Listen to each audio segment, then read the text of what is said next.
ভাই ওটি বসে আছে, ভাইকে আমি একবারে জঙ্গলি খুঁজি বেড়াচ্ছি। আজ ভাইয়ের সাথে আজ বোঝাপড়া করে নেবো। আচ্ছা আমার যত যা আছে সব অর্ধেক অর্ধেক ভাগ করলো। ভাই তুমি এটি আইসি বসে আছো। ভাই এই ভাই কিরা কিটা কি কইস? ও কি কই তুমি বুঝো না না?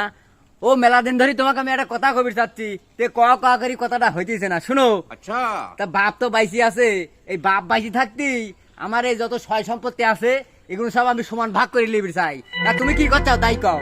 তা কিটা জমি ভাগ করিলে ভালো কথা, তো ভাগ করিলে তা জমি ভাগাভাগি করার ভিতর তো তুমি আর আমি ছাড়া কেউ নাই।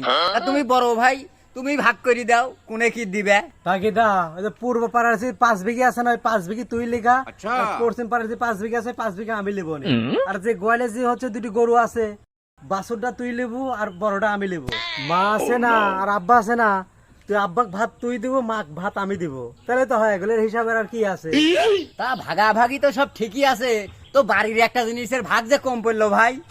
আরে, বাড়ির এক ভাগ কম পড়লো মানে সবই তো সমান ভাগ করে দিলাম। তা কি কম ভাগ হইলো রে?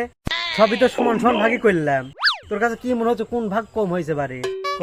তা সম্পত্তির ভাগ করলে সমান, আবার বাড়ির গরুর ভাগও সমান করলে, আচ্ছা তা বাপ মায়ের ভাগও সমান করলে।